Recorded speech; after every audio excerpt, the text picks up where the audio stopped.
নমস্কার বন্ধুরা, কলকাতা ও হাওড়ার ডেয়ারি ফার্মিং বন্ধুদের জন্য সুখবর। যারা সঠিক দামে দুধ বিক্রি করতে পারছেন না তাদের জন্য নিয়ে এলাম ন্যায্য দামে দুধের মার্কেট, যেখানে গরুর দুধের দাম প্রায় 70 টাকা এবং মোষের দুধের দাম 80 টাকা করে আপনারা বিক্রি করতে পারবেন। কলকাতার সবচেয়ে বড় এই দুধের মার্কেটটি অবস্থিত গিরিশ পার্ক মেট্রোর অদূরে গণেশ টকিজের 4 রাস্তার মোড়ে। ল্যান্ডমার্ক হলো কবিগুরু রবীন্দ্রনাথ ঠাকুরের জোড়াসাঁকো ঠাকুরবাড়ি। রোজ ভোরবেলা এবং বিকেলবেলা এই দুই বেলা মিলিয়ে এখানে 200টিরও বেশি বোলেরো পিকআপ গাড়ি করে ব্যাপারীরা দুধ বিক্রি করতে আসেন। ওনাদের বেশিরভাগই হোলসেলার, আবার অনেক বড় বড় ফার্ম ওনারও কিন্তু নিজের ফার্মের দুধ নিজে বিক্রি করেন। সেক্ষেত্রে আগে মার্কেট ওনার বা মার্কেট কমিটির সঙ্গে আপনাদের কথা বলে নিতে হবে। বিষয়টা এমন নয় যে দুধ নিয়ে এলাম এবং দুধ বিক্রি করে চলে গেলাম। এই মার্কেট কমিটির নিজস্ব কিছু নিয়ম বা প্রোটোকল আছে, যেগুলো অনুসরণ করেই আপনাকে দুধ বিক্রি করতে হবে। যেমন প্রতি মাসের শুরুতে এখানে ঠিক হয় যে গরুর দুধের দাম কত হবে এবং মোষের দুধের দাম কত হবে। যেমন এই মাসে 70 ও 80 টাকা দামে যথাক্রমে দুধ বিক্রি হচ্ছে, তো আপনাদেরকেও একই দামে দুধ বিক্রি করতে হবে।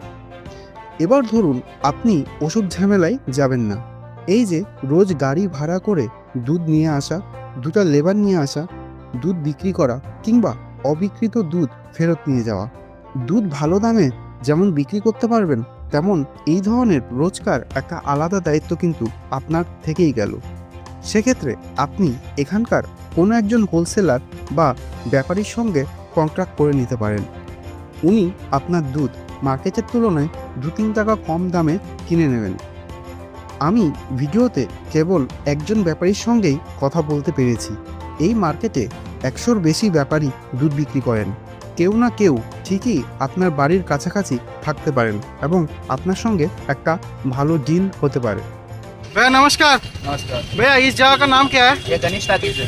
अच्छा, तो ये जो मैं दूध का मार्केट दिख रहा हूँ कोलकाता में, और दूसरा कोई मार्केट है ऐसा? मार्केट है, हावड़ा मार्केट है, एक तो छोटा मार्केट है, सबसे बड़ा यही मार्केट है। सबसे बड़ा यही है। कितना सारा वेंडर यहीं पे आते हैं? बहुत है यहाँ पर, बहुत आते एक आइडिया अप्रोक्स दूध के बारे में, आदमी लोग के बारे में। आदमी व्यापारी के बारे में? कम से कम व्यापारी यहाँ पर 100 से ऊपर व्यापारी है। 100 के ऊपर व्यापारी है। जैसे आप व्यापारी है तो? जी मैं व्यापारी। अच्छा, आप कितना दूध लाते हैं डेली? मेरा डेली अप्रोक्स 20,000 लीटर का सप्लाई है 20,000 लीटर डेली का? डेली, सुबह शाम।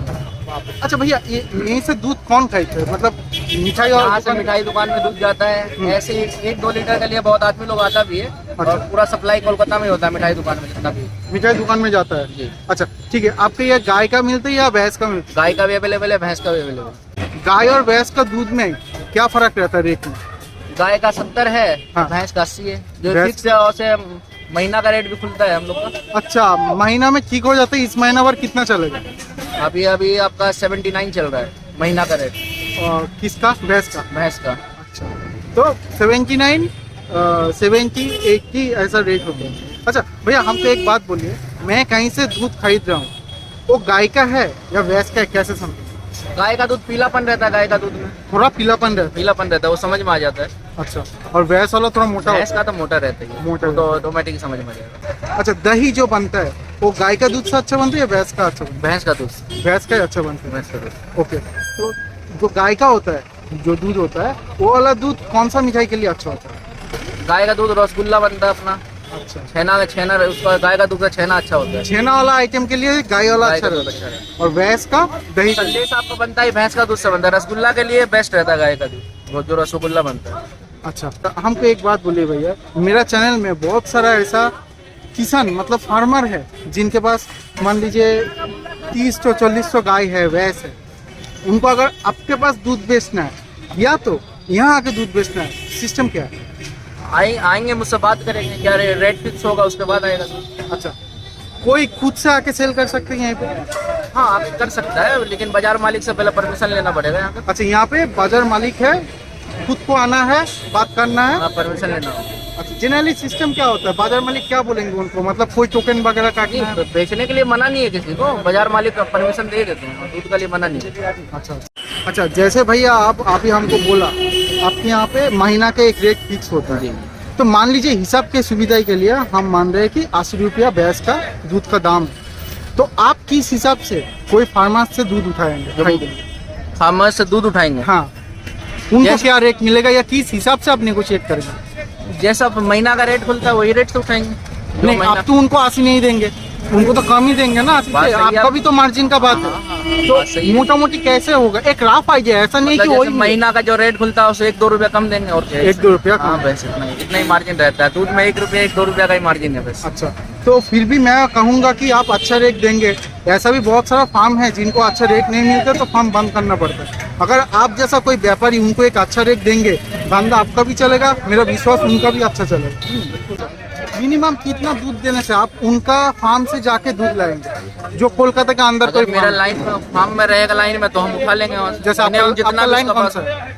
मेरा लाइन यही है आपका गंगा एयरपोर्ट का तरफ का, मोरट्टी का तरफ का, अच्छा जोधपुर का तरफ का। अच्छा, तो मोटामोटी कोलकाता के आजू बाजू में होगा तो आप उठा लेंगे।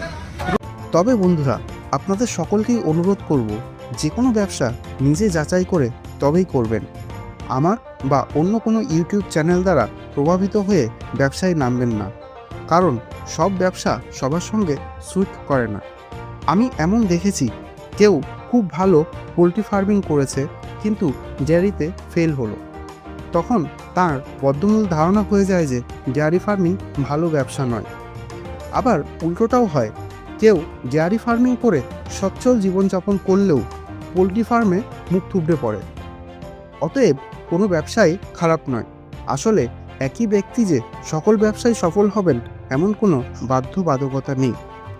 সকলের অবগতির জন্য বলি, মার্চ মাসের 26, 27, 28 ও 29 তারিখ এই 4 দিন ব্যাপী ভারত সরকারের নীতি আয়োগ দর্পণ স্বীকৃত সংস্থা সৃজনের উদ্যোগে উত্তর 24 পরগনা জেলার হিঙ্গলগঞ্জে একটি গরু ও মহিষ পালনের বিজ্ঞানভিত্তিক ট্রেনিং পরিচালনা করা হবে, যেখানে শিক্ষার্থীরা নিজ হাতে গরু ও মহিষের চিকিৎসা করা শিখতে পারবেন। আগ্রহী ব্যক্তিরা স্ক্রিনে দেওয়া নাম্বারে 23 তারিখের মধ্যে নাম নথিভুক্ত করুন।